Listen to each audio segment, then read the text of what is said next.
Good afternoon. It's Wednesday, the 22nd of May, 2024, just after 1 o'clock. Welcome to UK Column News. I'm your host, Mike Robinson. Joining me by video link today, we have Vanessa Beeley in Damascus and Charles Malet. Welcome to the programme, both. We're going to get started today with the infected blood inquiry report. And of course, this came out on Monday. And as I was driving home on Monday evening, I had the delight of listening to Rishi Sunak's presentation in the House of Commons on this.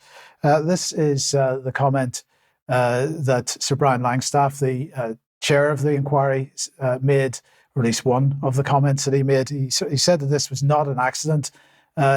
He said it was a conspiracy, but not in the sense of a handful of people plotting in an orchestrated conspiracy to mislead, but in a way that was more subtle, more pervasive, and more chilling in its implications. So 30,000 people across the UK infected with contaminated blood. More than 3,000 people have died so far. Others heading in that direction, sadly.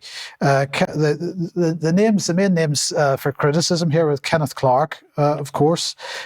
We should remember that Kenneth Clarke at the time was on the steering committee for the Bilderberg Group. I'm not suggesting that that's related. That's just for background. We'll be talking about the Bilderberg Group again a little bit later.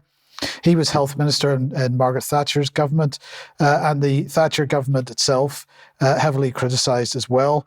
Treloar School criticised because they were haemophiliac children that were sent to the school that had an on-site NHS clinic, and so they were supposed to be getting as near a normal childhood as possible.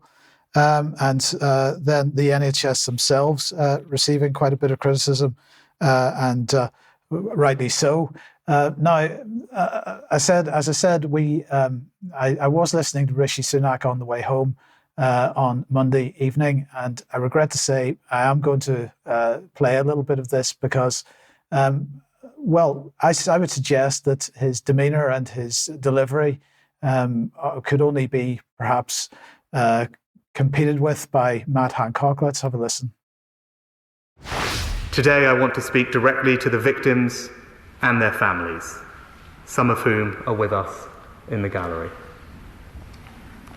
I want to make a wholehearted and unequivocal apology for this terrible injustice. First, to apologise for the failure in blood policy and blood products, and the devastating and so often fatal impact this had on so many lives, including the impact of treatments that were known or proved to be contaminated.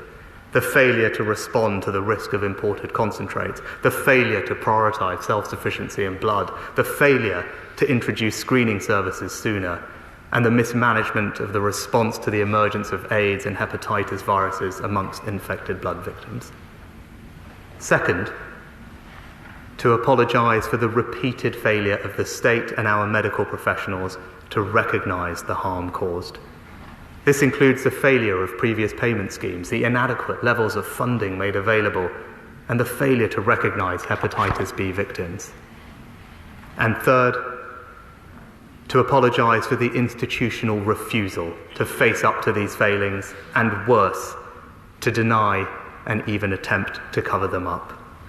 The dismissing of reports and campaigners' detailed representations, the loss and destruction of key documents, including ministerial advice and medical records, and the appalling length of time it took to secure the public inquiry which has delivered the full truth today. Mr. Speaker, layer upon layer of hurt endured across decades. This is an apology from the state to every single person impacted by this scandal. It did not have to be this way. It should never have been this way. And on behalf of this and every government stretching back to the 1970s, I am truly sorry. So I'm sorry to show so much of that, but keep those words in mind as we continue here. Now we have a bit of an exclusive because this is June Rain's comments from the MHRA board meeting yesterday.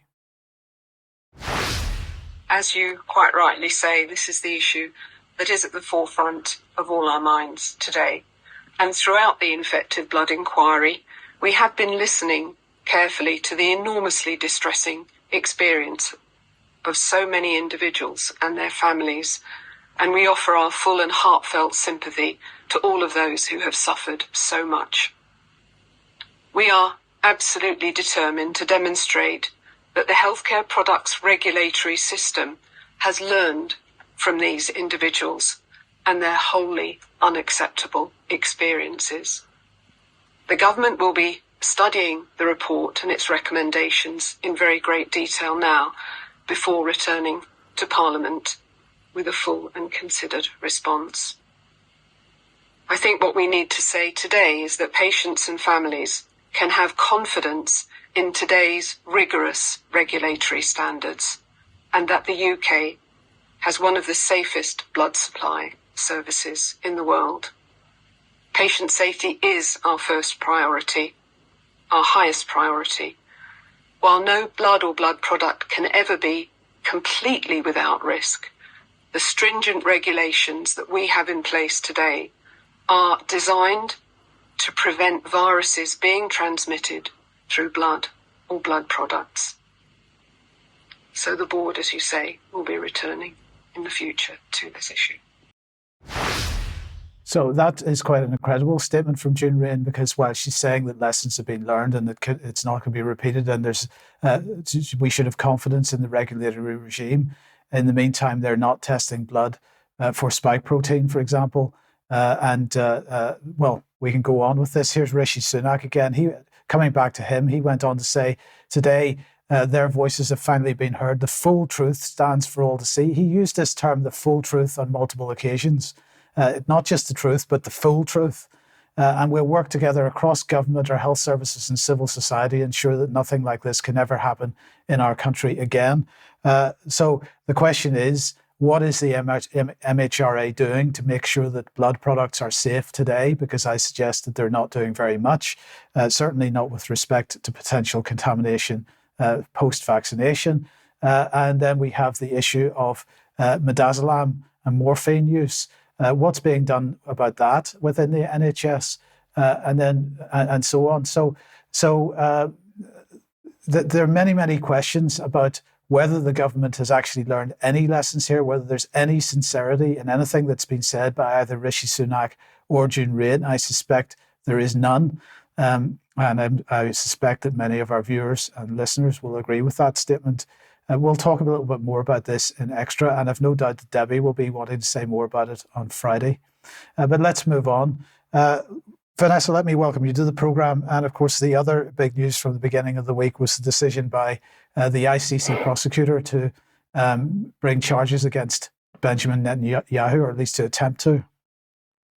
Yes, so the request has been issued for warrants for Prime Minister Benjamin Netanyahu, Minister of War Yoav Gallant, and 4 members of Hamas leadership, Yahya Sinwar, Mohammed Diab, Ibrahim al-Masri, and Ismail Haniyeh. Interesting that the pretext for the warrants with regards to the Israeli leadership does not mention genocide. And for the Hamas leadership, it does mention the debunked claims of rape and torture on October the 7th.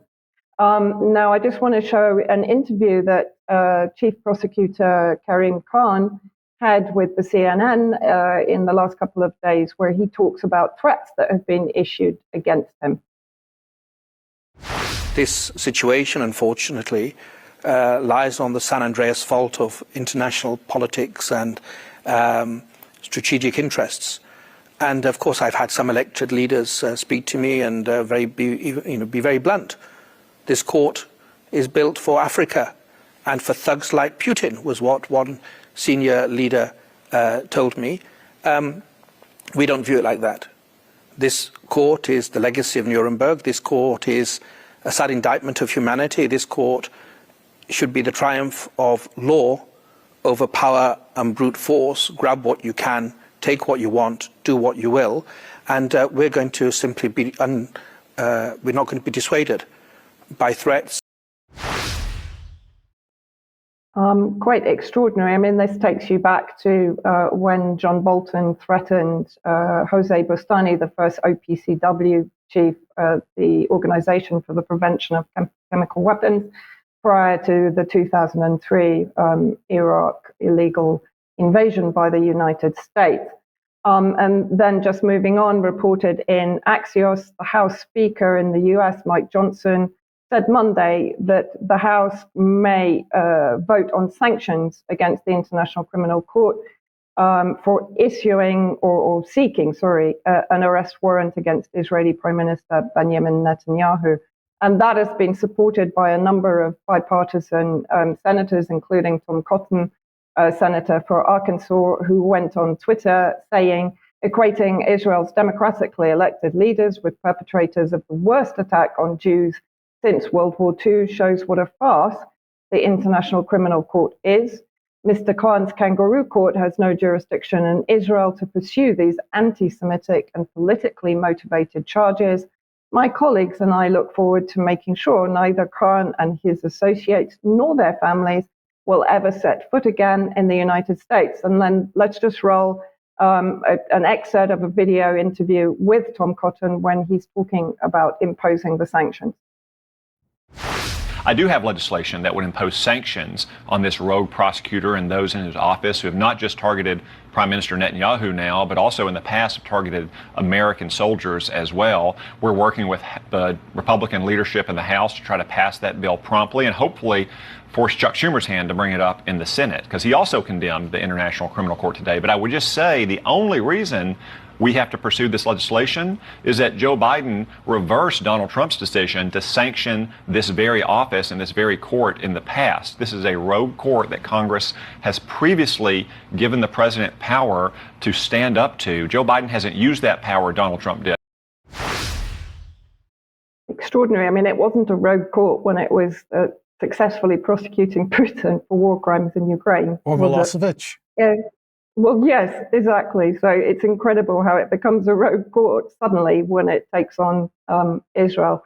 And I have to say that right now, I have to make the statement that anybody that is denying genocide in Gaza and in Palestine as a whole, they've checked out of humanity. And I include among those Robert F. Kennedy Jr., who had this interview with The Hill only, I think, 4 days ago. So let's just play a section of that. You know, I don't believe that there's a genocide going on, and I don't think Israel's intention is genocide.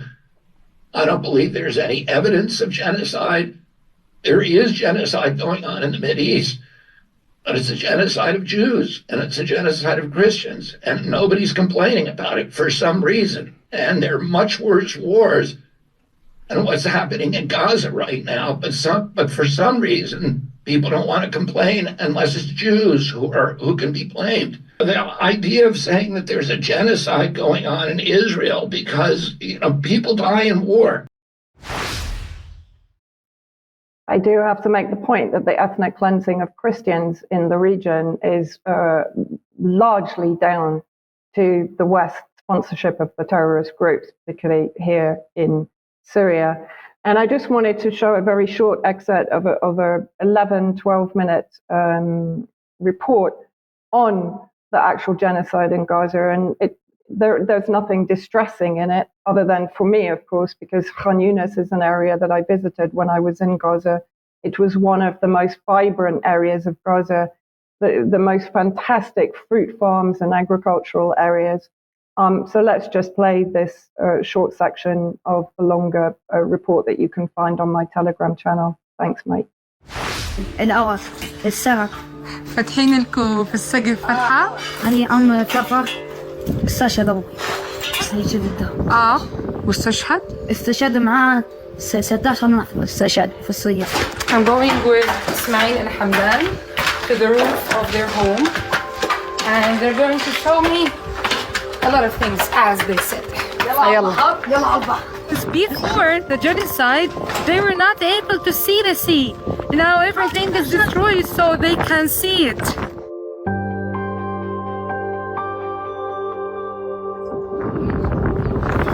هاي خرطت تتعني فيها قرص نفرح.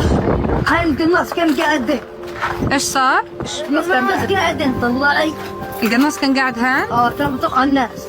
ايش لاقى القناص؟ ايش لقيت وراه؟ هاي رصاص. هاي شوف.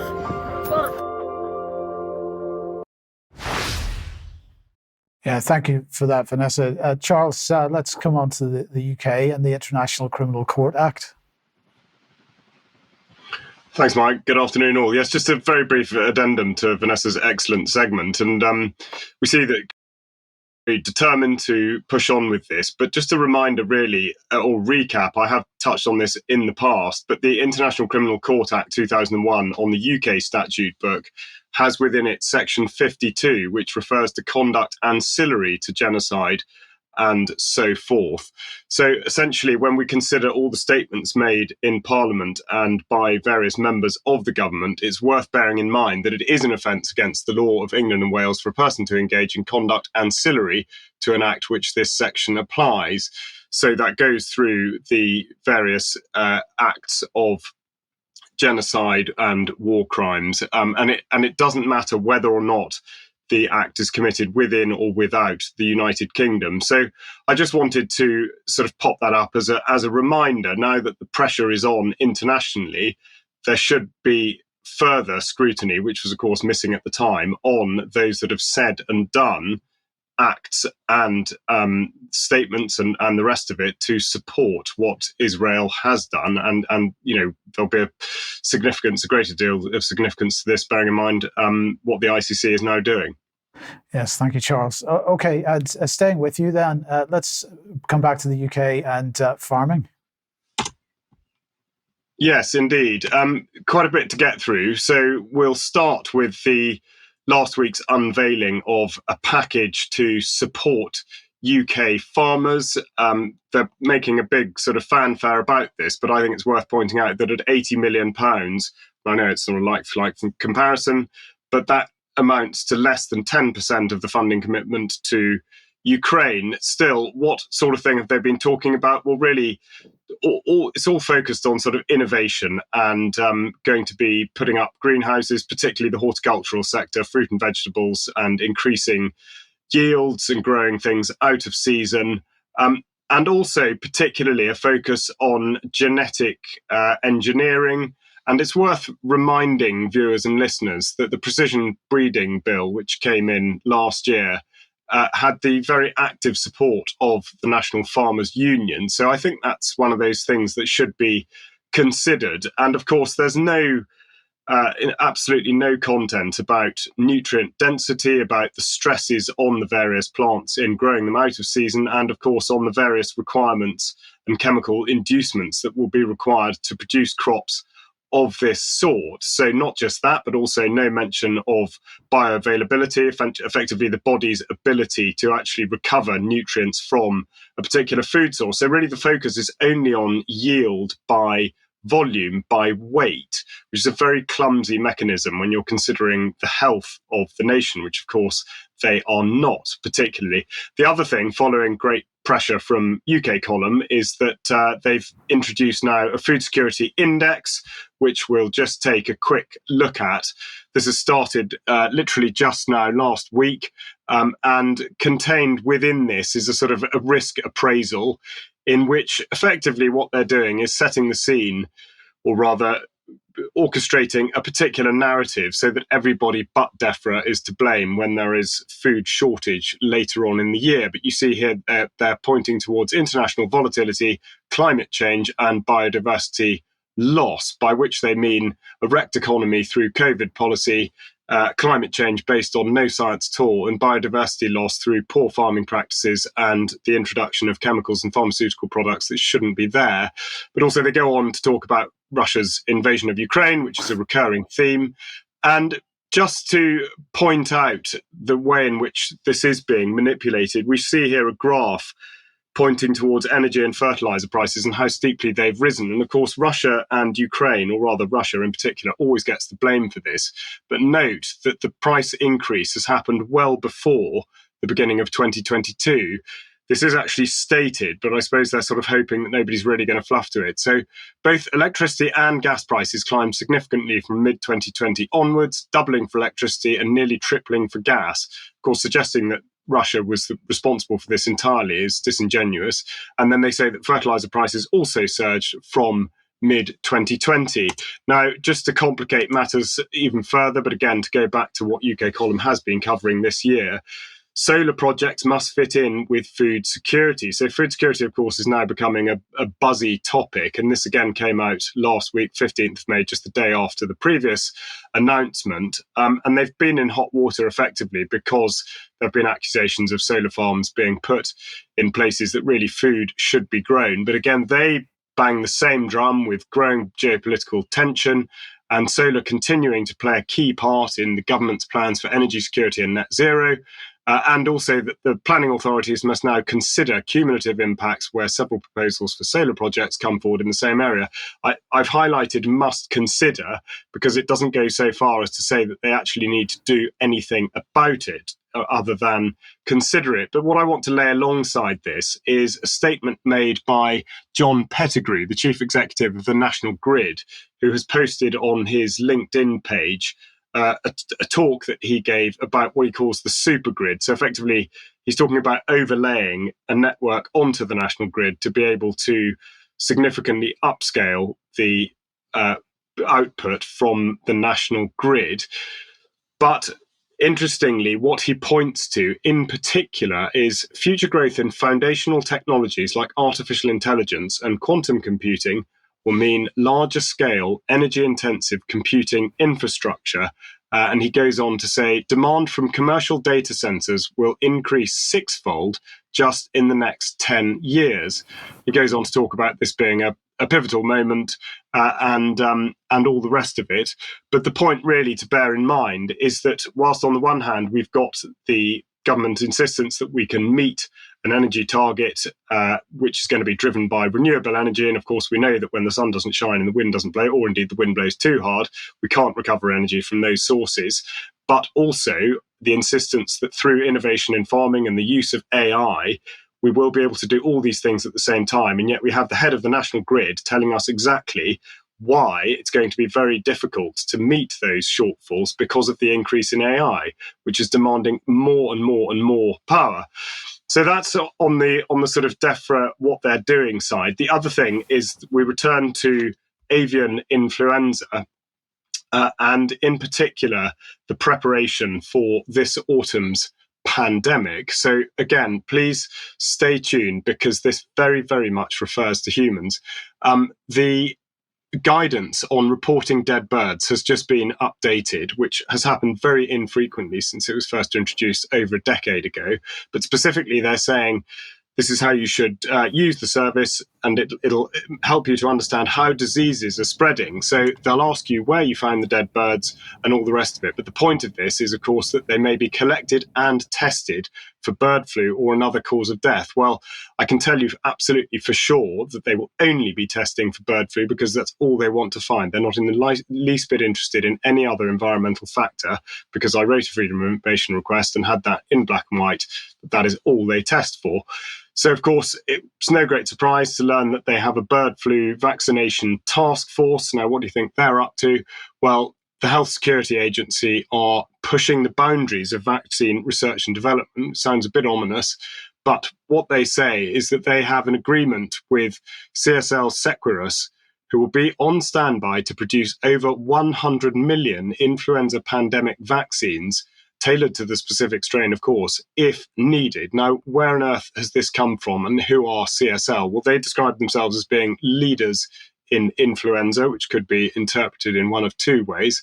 But they talk about considering pandemic preparedness. And the bit I want to draw your attention to is the highlighted text here, really, which is saying that the current outbreak of H5N1 that began in 21 is the largest recorded in history and is causing concern due to the increased mammalian infections from infected birds, the recent zoonosis of H5N1 and death of a child from the disease in Cambodia is a stark reminder of the risk posed by an influenza pandemic. Now, that is exactly how they are prefixing this. And so the whole world, they are suggesting, may be affected by something that they are stating has killed one child in the entire world. And I should just remind you also that this illness only exists in a laboratory. The testing can only operate in a laboratory. And so all of this is, in effect, an exercise in modelling and computer-generated genetic sequences. But it absolutely looks like this is coming down the track for the autumn to be introduced into, or at least the suggestion that it will be introduced into the poultry population. Of course, this coincides with the registration of poultry for all keepers, but also the suggestion that you personally are also at risk. Charles, thanks very much. Many parallels with the last few years. Now, let's move on. If you like what the UK Column does, you would like to support us, you can do that at support.ukcolumn.org.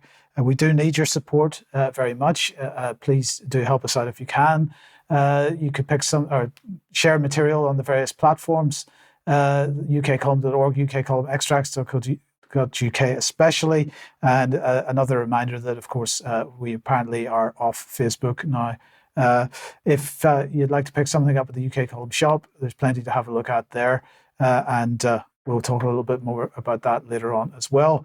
Now, a quick reminder of the interview that I did with Michael Siegel, called Conservation of Education. It's on the UK Column website at the moment. If you haven't seen that at the moment, it's had a really positive response from people that have seen it so far. Please go and have a look at that. The interview tomorrow is with Ruth Rafferty from the Scottish Vaccine Injury Group. And we really do encourage you to join us for that 1 p.m. in the usual places and to share that afterwards. And also to remind you that the symposium that we ran on Sunday is available on the UK Column website if you haven't seen that at the moment. Now, sadly, we've had to postpone the mRNA vaccine symposium that we're planning to host on the 30th of May. We'll keep you posted for the new date on that. And then an advertisement for an event taking place in Scotland. This is on Sunday, June the 2nd, with respect to vaccine injured, and Classic Grand is the place. Tickets available at the details on screen at the moment. And a final reminder that this weekend is Stand in the Light. Charles will be there, Ryan will be there, a number of other UK Column members and staff will be there. So if you're going to that, we all look forward to seeing you. So now let's move on then to Julian Assange. And of course, on Monday, it was announced that he was going to be given leave to appeal. If we can put that on screen. This is WikiLeaks. An important, if partial, victory is how it was being described. So this is perhaps a positive development. I put that caveat on there because, of course, what has been happening in the United States, in particular over the last couple of months, is that people have been ramping up the pressure on Joe Biden to do something about Assange, to drop this entire thing before the election, in the presidential election in the United States. Not only does this result effectively mean that Julian Assange has to spend another 6 months or so in prison before an appeal can even be brought, because there has to be preparation for that appeal, but it is going to push the can down the road far enough that this probably will not be a major election event, which I think is unfortunate. Vanessa, what are your thoughts on this? Yeah, no, I mean, we talked about this last night, and I totally agree with your reading of it. It's definitely, political motivation behind it and manipulation, and it's horrible. Yes. Okay, well, sticking with you then, let's talk about the latest developments in Iran following the crash of the helicopter which killed the president.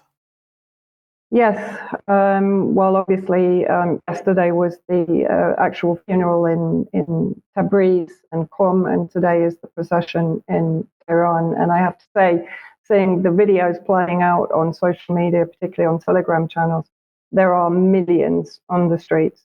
So I just wanted to have a quick look, obviously, at the context around when the helicopter crash happened. So it came almost concurrently with the Americans arrested after leading the coup to overthrow the government in Congo, as the US vows to cooperate in investigation. Turkey's president holds emergency meeting, admits coup warning. That was on the 15th of May. Macron is heading to New Caledonia as protests gather momentum. And there was an alleged assassination threat against President Vučić in Serbia. And of course, we had the attempted assassination. He's still not fully out of the woods of Slovakia's Prime Minister Fico. and also the problems in Georgia that Alex has been reporting on. So then if we have a look at Sergei Lavrov's statement, he's basically initially blaming US aviation sanctions, including against Iran, ban on the supply of spare parts, put people at risk. US deliberately harmed ordinary citizens. So that's basically the stance that he's taking at the moment. Let's have a look at how Western media, which I have to say has been absolutely shameful in its reporting of this tragedy for Iranian people. Here's the BBC talking about fireworks in Tehran celebrating the death of President Raisi, even before the death had actually been declared, and social media posts. And I have to say, I saw the social media commentary, and it's very similar to kind of the NATO 77th Brigade, the same tweet being tweeted out multiple times. But let's have a look. First of all, let's verify the BBC report on fireworks in Tehran. This is Abbas Juma, who is a journalist and historian who was in Tehran. And if we can just play the second clip also, Mike, because of course what they're also claiming is, inflaming the entire women's rights issue also. So if we can play the two clips concurrently. Я нахожусь в данный момент в Тегеране, на площади Валиасар, где собрались люди. Собрались, сами знаете, по какому поводу. Как вы видите, никаких салютов, никакой радости. Люди напряжены, люди в ожидании новостей. Давайте пройдемся и посмотрим все своими глазами.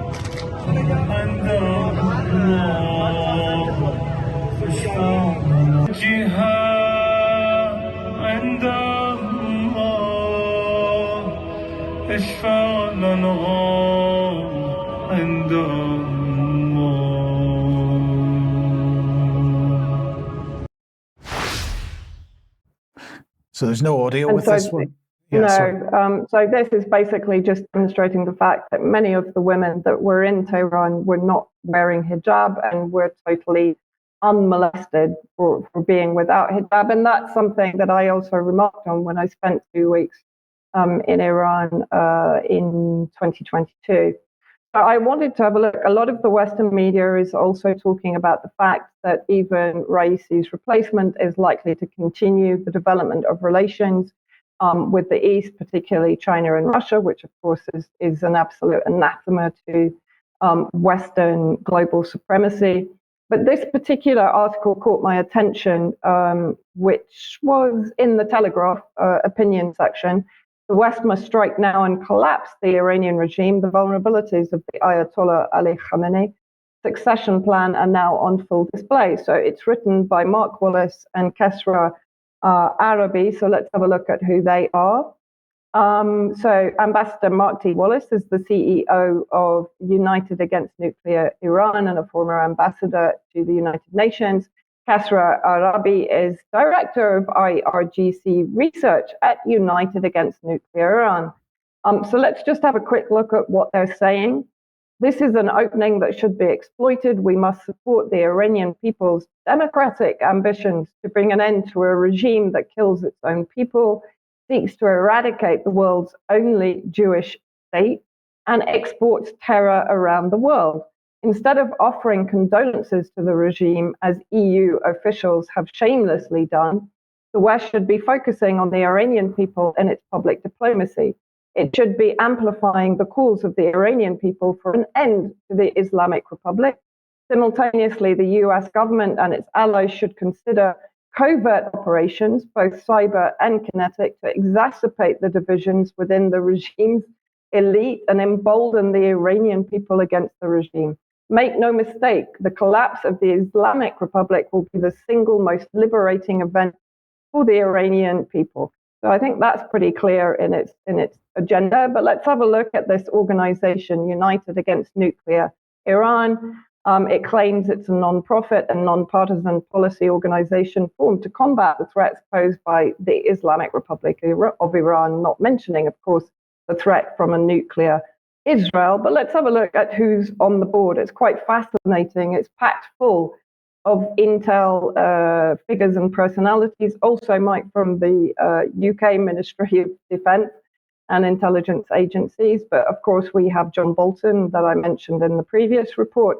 But Zohar Palti, who was a former director of the spy agency Mossad. And if we go on, the original co-founders also include Meir Dagan, the former general director of Mossad. So I think conflict of interest comes into play. I also wanted to play a section of an interview between Syed Mohammad Marandi, a historian and professor in Tehran, and with the awful Piers Morgan. I've basically edited out Piers Morgan because I don't want to inflict that on people. But this is a section of Syed Mohammad Marandi basically schooling Piers Morgan, and there's very little that I can disagree with in what he says. So let's play this. What you're saying is inaccurate, to say the least. I would say the butchers are in London, in Washington, the people who destroyed Iraq, Afghanistan, Yemen during the disgraceful genocide there, the dirty war in Syria, the destruction of Libya, the sanctions on Venezuela and Cuba. I think that the real monsters are actually much more closer to home. He wasn't executing people. He was in the judiciary at the time, and the people who you're alluding to, and the numbers are far less than what you claim, they're actually, this is something that your government should be ashamed of. These are people who fought against Iran. They fought for Saddam Hussein as foot soldiers. They betrayed the country. They carried out bomb attacks in this country, killing up to 17,000 people, including a president, a prime minister, and a head of judiciary. Bomb explosion near my house when I was a school student. I was getting ready to go to school. It killed 9 to 11 people, including an Armenian family of 4. These are the people who you're saying they were murdered by Iranians. No, in Iran, no one has any sympathy for the MEK terrorist organization, which today has a major base in Albania, and it has offices across Europe and North America. So it is your government that's supporting terrorism. It is your government and your governments that are really the brutal regime. As I said, I can't argue with anything that he said there. The entire interview will be in the show notes for people to watch. Iranians flood the streets in remembrance of Ibrahim Raisi and, of course, Foreign Minister Amir Abdollahian and the crew members that were also killed in the crash. And I have to say again that the videos showing on social media today are quite extraordinary. Millions have taken to the streets, not only in Tehran, but in villages and towns throughout Iran. Yesterday, I attended a ceremony at the Iranian embassies, but of course the consulate part was bombed by Israel last month, beginning of April. There were many dignitaries present, including in the photo there, His Excellency Jose Biamorgi, the ambassador of Venezuela. And finally, for impact on resistance axis leaders, very sad news that the First Lady of Syria, Asma al-Assad, has now, having survived cancer and come back from that, she's now been diagnosed with leukemia and is about to undergo some pretty heavy treatment. So we wish her well. Thank you, Vanessa. Thank you. Now let's come to Europe again. And well, Klaus Schwab has said he's off. Well, sort of off. Of course, 85 years old, leader of the World Economic Forum. Everybody knows who he is. Well, he has decided that he will no longer be the executive chairman. He will become a non-executive chairman instead. So taking a step back at least. So who's going to replace him? It looks like it's not going to be Tony Blair after all. It's going to be this guy, Borge Brende, who is currently president of the World Economic Forum Executive Board, former foreign minister of Norway. He's going to take over from Klaus. But who's this guy? Well, it turns out he is on the steering committee of the Bilderberg Group. So here's the current Bilderberg meetings website and the current steering committee. Let's just bring a few names on screen. It does include Mr. Brende. Let's see who else is on here. Mark Carney, former governor of the Bank of England and current sort of climate change aficionado. John Soares, the prior C, head of MI6, is on the steering committee of the Bilderberg Group. So these are all colleagues. And Peter Thiel is on there. I just chose a few names from it. And of course, as I mentioned earlier, well, his name escapes me, so I'll pass over that particular comment. But anyway, just find it extremely interesting that particular person has been chosen to lead the World Economic Forum. So, Charles, let's come back to you and a little bit more on weather modification. Thanks, Mike. Yes, a topic that sort of lurks in the background in some way or other. And I want to introduce this particular segment by talking about an organisation that both Ben and Debbie have focused on to some degree in the last few months, and that is ARIA, or at least I would pronounce it as ARIA. It might be pronounced as ARIA, but the Advanced Research and Invention Agency, which has been given a whacking great £800 million by government to do essentially whatever it likes. But among its chosen tasks are managing our climate and weather through responsible engineering. So just to go back a little bit to what it is that spawned ARIA, and that's the Advanced Research and Invention Agency Act of 2022. Just a couple of sort of slightly unusual things in it.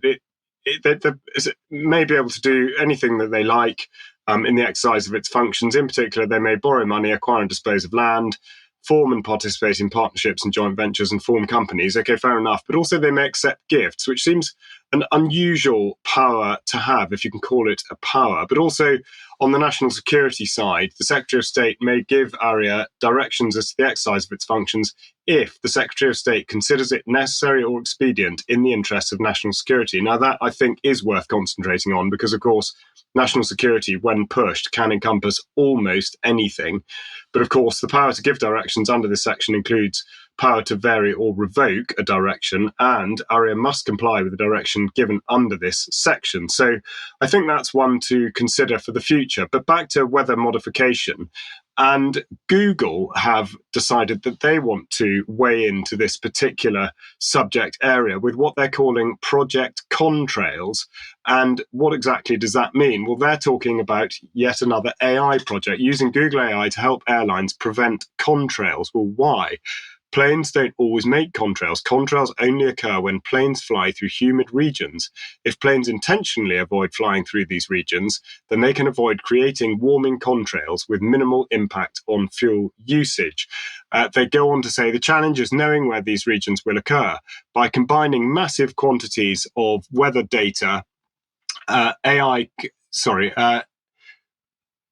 lost my place. They can create state-of-the-art predictions of when and where contrails are likely to form. Pilots and dispatchers can then use this information to adjust the altitudes of their flights. And finally, Google give a little illustration here of what's in a contrail. When a plane flies through the humid areas, the soot from the exhaust can sometimes nucleate small droplets and form ice. Now, the reason I bring this up is that a few weeks ago, I spoke about the Marine Cloud Brightening Program being run by the University of Washington off the west coast of the United States. And essentially, there just seems to be an awful lot going on with very little information coming. What we did find out from that was that the University of Exeter was involved, albeit somewhat obliquely. But I want to point out now that the University of Reading is describing change climates and how they're pushing the boundaries of understanding the atmosphere. And they go on to talk about pioneering the science behind the weather. Again, I'm not quite sure how we're meant to interpret that, but they show how humans are altering the climate, and also their discoveries might one day help people to change the weather too. So they are sort of pushing on with this agenda, and I would just sort of refer you back to the Science and Technology Committee report from 2009-10, in which it was specified that in the definition of geoengineering, weather techniques such as cloud seeding should not be included within the definition of geoengineering used for the purposes of activities designed to effect a change in the global climate and so on. Of course, in that same report, they talk about their priority being to tackle climate change at source, but they recognise, however, that geoengineering might have a possible role to play. Of course, by that, they appear to mean things other than cloud seeding. But nonetheless, public engagement, they talk about as being an important issue. And so I just want to round off by pointing out that there is a petition open at the moment to government to make all forms of geoengineering affecting the environment illegal. Now, I think this petition, for the sake of simplicity, does include any form of weather modification. And of course, as you'll be aware, even though the response is very, very rarely even adequate, if such a petition reaches 100,000 signatures, it does have to be debated in Parliament. So whilst you might perceive that petitions are in some way a futile exercise, they do at least create an audit trail, and they do create pressure where none previously existed. So I would encourage you to take a look at that petition at least. Well, I would say, Charles, I would add to that by saying they not only create an audit trail and an obligation on Parliament if the target is met, they are useful in the sense of being an organisational tool, so they can be used to promote a particular topic to people that may not otherwise be engaged in that. So we shouldn't just write them off completely. I mean, I appreciate that the principle of petitions and asking your captors effectively, or your farmers, to do the right thing by you isn't necessarily going to work, but they have a use nonetheless. I don't know if you've got any thoughts on that. Yeah, quite right. No, I mean, I would perfectly agree. And I think really the volume of literature now and material that's out there on weather modification, I think does deserve more attention, but it needs to be brought into the realms of the public debate. And I think that, the central question really is if the government's claiming that it does not have any intent to do any of these things, then why on earth is it funding so many research projects that look into exactly this issue? Indeed. Well, look, I would like to just very quickly introduce everybody now to what a slightly tongue-in-cheek thing in one sense, but not in the other, and that we've decided to call UKC Verify, and we're doing this really to poke a stick at the BBC. So let's just bring the first example of this on. We're going to fact check this article. So the tragic story that appeared yesterday of the flight to Singapore, where one passenger has passed away, a guy called Jeff Kitchen, as a result of an aircraft flying through some pretty severe turbulence. And he has apparently had a heart attack, but a lot of other people on the aircraft were injured as a result because they were not wearing seatbelts or whatever. But quite in itself a tragic event. But in the global scheme of things, it was surprising to me last night because I happened to be in the car at 7 p.m. when the news came on. It surprised me that the BBC was leading with this story. So it only surprised me, however, for about 30 seconds because, of course, in the course of the story, they brought on somebody that they described as an expert, who then told us that because of human-created climate change, there were many more of these types of turbulence events happening. So anyway, the BBC then followed up with this article today. What is flight turbulence and why does it happen? So they seem to be walking back slightly from their position here. So this is one of the things they're saying. This means skies are busier, making a pilot's decision and avoiding turbulence trickier, as they have to maintain a safe minimum distance from aircraft in the area. I'm going to say that is, I think that's possibly not entirely accurate, but okay. They then went on to say that Guy Grattan suggests that we are encountering turbulence more, adding that other reasons for this may be the fact that we are flying more. The other reasons that they mention in this article being a scientific paper which suggests that there is more turbulence happening as a result of man-made global warming. But in fact, if you go to the National Transport Safety Board, they have a document here, preventing turbulence-related injuries in air carrier operations conducted under Title 14 Code of Federal Regulations, Part 121. And they're very clear in this document that there has been no change since 1989 in this graph. So it says here, Figure 6 shows yearly trends in Part 121 accident rates from 1989 through 2018. After normalizing the data by annual flight hours, so the scale on the y-axis is accidents per 100,000 flight hours. So after normalizing the data by annual flight hours, there was no obvious trend over time for turbulence-related Part 121 accidents during this period.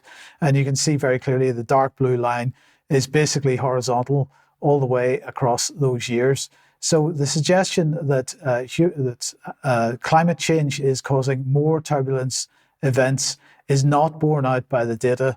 And for the BBC to use this story in order to push a climate change agenda seems to me to be a pretty cynical thing to do. So that we'll leave it with that. That's the first UKC Verify report so far. There will be many more coming in the days and weeks to follow. Charles, let's move on to Hansard now and the Fetal Sentience Committee bill. Thank you, Mike. Yes, this is something I've spoken about briefly before. It was introduced to the House of Lords by Lord Moylan, and his perception is that it's been completely hijacked, and effectively his bill, or at least his move on the bill, has been used as a proxy for a debate really about abortion. And so what we'll do is just go through a few of the tweets that he sent out about this bill. He says that he's pretty gutted that his private member's bill has been wrecked by amendments tabled by Lady Thornton and Lady Liz Barker on behalf of Labour and Lib Dem front benches. The amendment means there's no parliamentary time to pass the bill, brackets, which is their intention.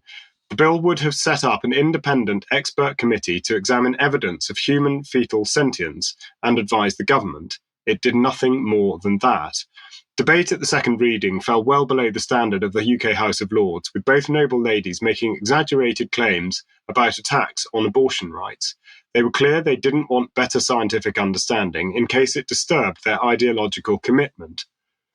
Even more remarkably, neither noble lady was speaking in a personal capacity. Both were representing their party on the front bench, and they have gone on to table wrecking amendments, presumably also in their official party capacity. It's unusual for a private member's bill to be wrecked in this way, since most expire of natural causes without having to be torpedoed by amendments. So what does it say about a putative Labour government that they seem to have officially gone out of their way to put ideology before science on this most sensitive topic? So obviously, Lord Moylan there not mincing his words, and we will have a look at exactly what it is he's referring to, because these amendments were indeed put forward, you see there, by Baronesses Thornton, Barker and Deach, and specifically, as I said, the references to abortion. So clause 1, they want to insert after the word knowledge and the legal rights of women during pregnancy and birth, including but not limited to and in relation to abortion, medical decision-making and birth choices.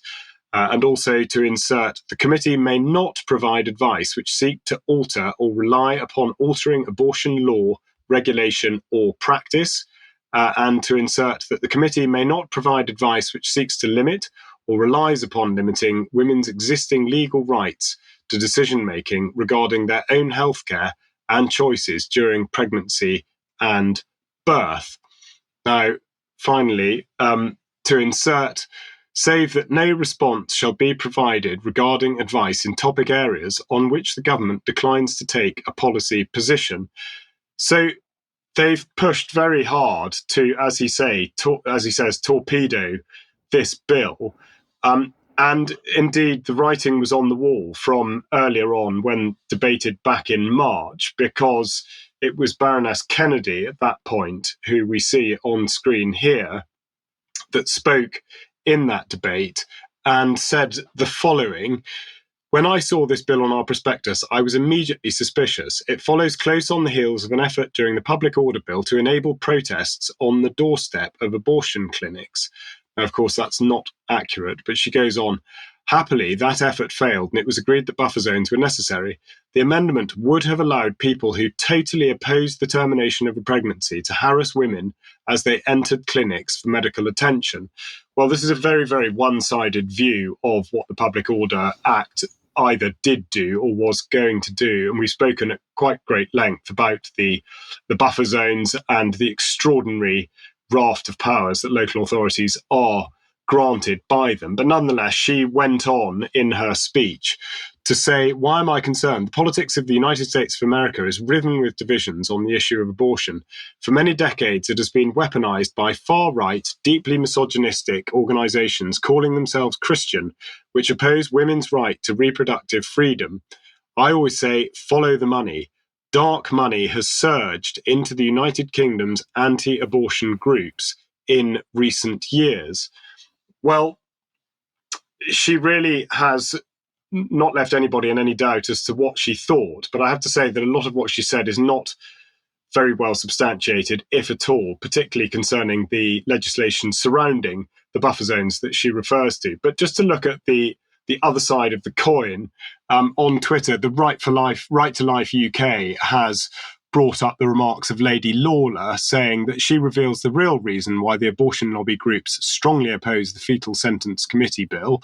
Opponents of a committee, and this is to quote her, fear that it will, as the science develops, find more and more evidence that fetuses, as they like to regard them, are indeed prenatal babies able to feel pain from an early stage, and that abortion is merely premature infanticide. Yet, however strong their views, they should not try to bury evidence that goes against them. They should be willing for the scientific picture to be fully understood and presented in all its nuances to policy makers. So, interesting to hear remarks given on the other side of the debate.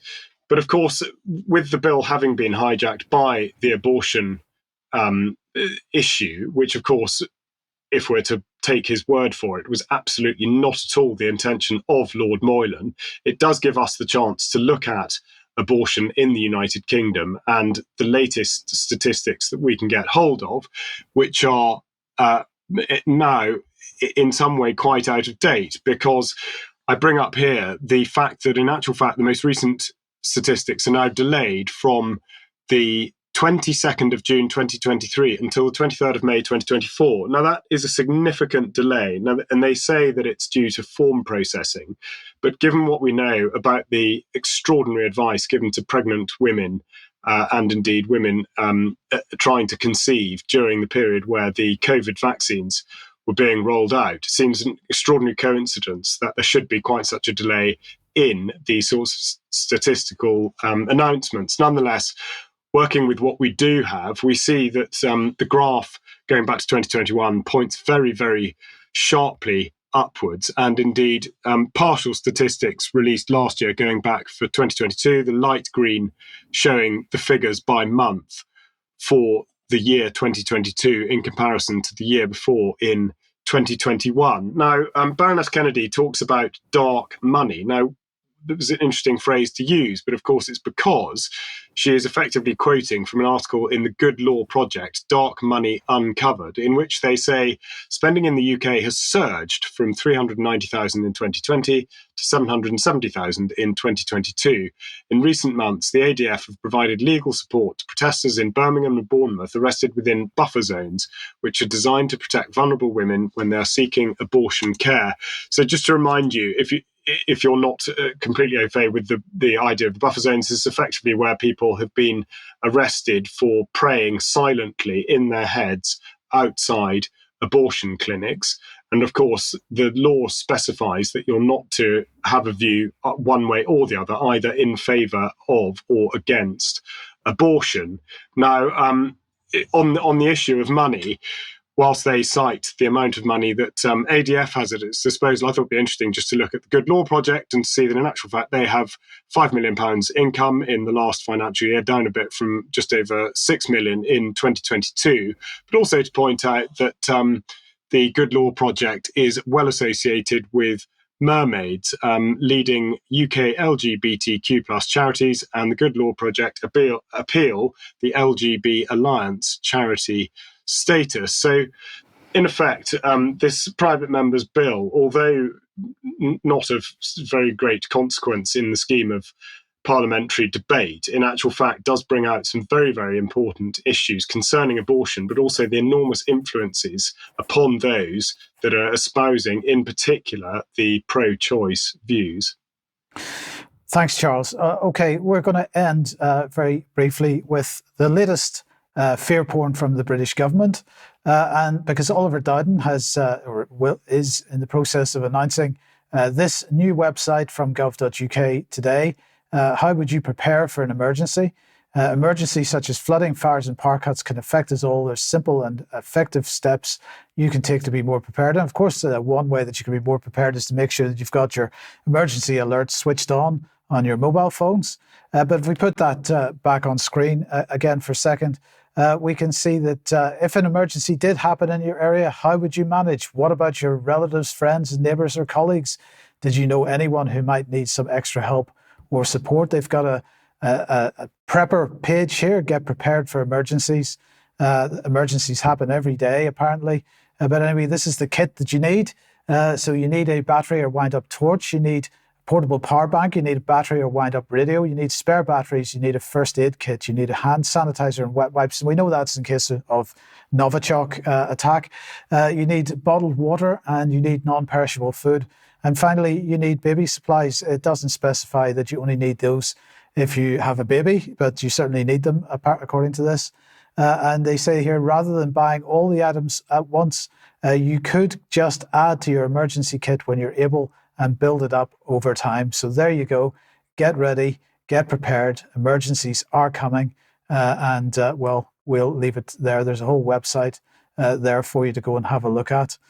Okay, so we will leave it there for today. Thank you very much to Charles and Vanessa for joining us. Thank you for watching.